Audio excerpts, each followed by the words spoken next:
Assalamualaikum warahmatullahi wabarakatuh. Saya Novana Ramadhani Sabuni. Hari ini akan membawakan materi berjudul Muhammadiyah dan Pemberdayaan Perempuan. Mari kita ke topik yang pertama.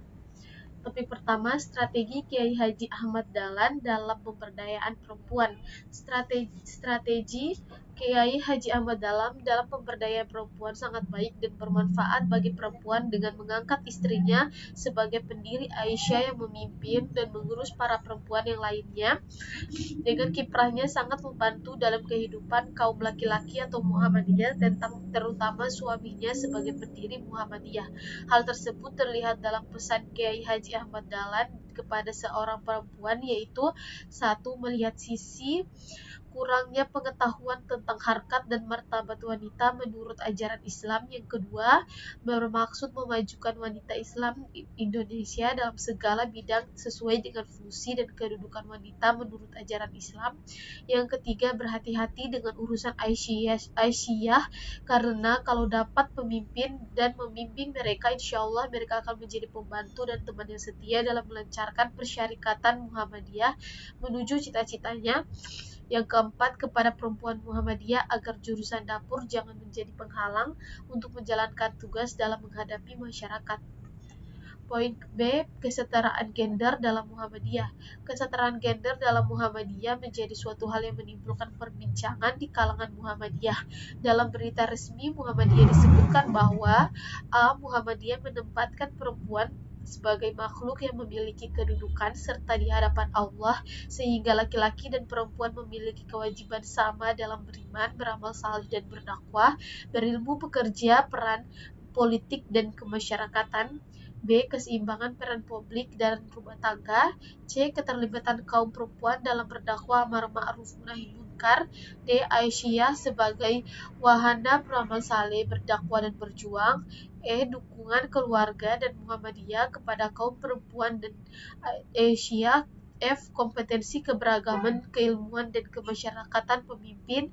G, Aisyah menerapkan kepemimpinan sosial bukan karismatik atau tradisional. H, kiai mendidik menyiapkan murid-murid perempuan sebagai pimpinan melalui pendidikan dengan membekali ilmu-ilmu keislaman melalui madrasah dan kursus-kursus ilmu-ilmu umum melalui sekolah di netral school, dan praktis hidup bermasyarakat, berorganisasi dan berdakwah. Selain hal itu, Yunahar Ilyas menyebutkan dalam makalahnya bahwa dari segi bahasa, seks dan gender mempunyai arti yang sama, yaitu jenis kelamin, tapi secara konseptual kedua kata itu dalam perspektif feminisme mempunyai makna yang berbeda.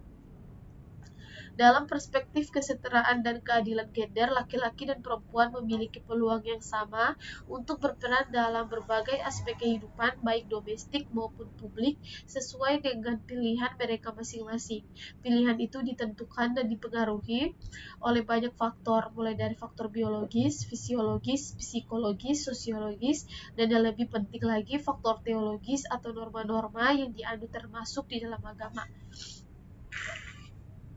Sebagai manusia, hamba Allah dan khalifatullah fil ard, antara laki-laki dan perempuan tidak ada perbedaan sama sekali. Perbedaan asal-usul penciptaan Adam dan Hawa sama sekali tidak ada hubungannya dengan nilai kemanusiaan, kehambaan, dan kekhalifahan antara laki-laki dan perempuan. Dalam banyak ayat, Allah Subhanahu wa taala menegaskan persamaan itu. Salah satunya disebutkan oleh Allah dalam surat An-Nahl ayat 97, nilai dan kualitas manusia tidaklah ditentukan oleh jenis kelamin, warna kulit, asal-usul penciptaan, dan lain-lain yang bersifat kodrati, given dari Allah Subhanahu wa taala, tetapi ditentukan oleh prestasinya yang dalam bahasa Al-Qur'an disebut dengan ketakwaan.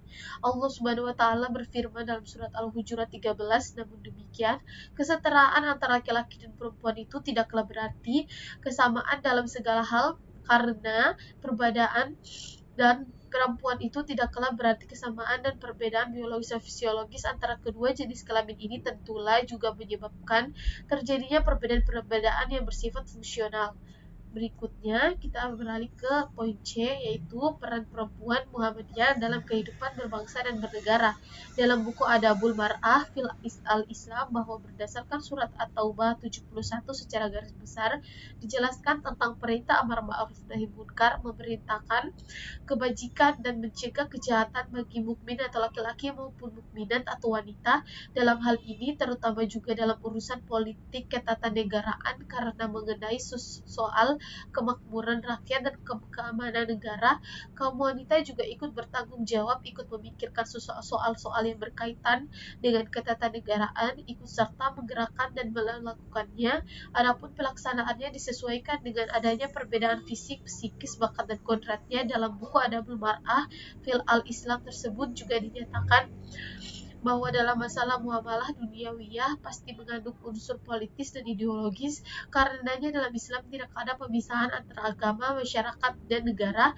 Bahkan Islam memberikan landasan yang fundamental bagi kehidupan pribadi, keluarga, masyarakat, dan negara. Dengan demikian, setiap muslim dan muslimah harus memiliki kesadaran terhadap politik. Peranan perempuan dalam bidang politik dibagi menjadi dua, yaitu satu, peranan yang langsung berupa praktek politik dan badan-badan atau dewan perwakilan rakyat mulai jumlah perwakilan yang memadai. Yang kedua, peranan tidak langsung, yaitu disalurkan melalui rumah tangga dan masyarakat dengan mengambil peran aktif dan mengisi kesempatan-kesempatan yang bermanfaat dalam masyarakat. Dalam hal ini, wanita harus mengambil peran yang sangat menentukan. Adapun hal-hal yang perlu mendapat perhatian adalah bimbingan politis dalam setiap situasi dan kondisi yang dihadapi, terutama berkaitan dengan masalah kewanitaan. Agar setiap wanita Islam memiliki kesadaran politik, harus dipersiapkan kader-kader wanita Islam dan dalam kerjasama ditempatkan orang-orang yang sekiranya sanggup menjadi fa'il atau pelaku. Dari Abu Bakrah berkata, Allah telah memberikan sesuatu yang bermanfaat kepadaku dengan suatu kalimat yang aku dengar dari Rasulullah SAW pada perang Jamal setelah aku hampir terbunuh karena mengikuti para sahabat yang perang Jamal. Dan dia berkata tatkala berita tersebut sampai kepada Rasulullah bahwa orang-orang Paris telah mengangkat seorang penguasa atau pemimpin perempuan untuk menjadi kaisar sampai kepada Rasulullah SAW, maka beliau bersabda, tidak akan beruntung suatu kaum yang menyerahkan urusannya kepada perempuan. Menurut Aisyah, dengan mengutip pendapat jumhur ulama bahwa perempuan secara mutlak tidak boleh memegang jabatan atau kedudukan memimpin di tengah-tengah kehidupan masyarakat. Padahal seharusnya penafsiran tersebut sebagai ungkapan sementara yang terjadi pada saat itu dengan situasi dan kondisi yang mengitarinya dan dialami manusia di masa silam. Suatu keadaan yang sukar dicari persamaannya di masa kini, sehingga pada zaman sekarang rasanya tidak tepat lagi dipersoalkan tentang bolehkah wanita menjadi hakim. Oke, itu saja yang bisa saya sampaikan. Terima kasih atas perhatiannya. Wabillahi taufiq walhidayah. Wassalamualaikum warahmatullahi wabarakatuh.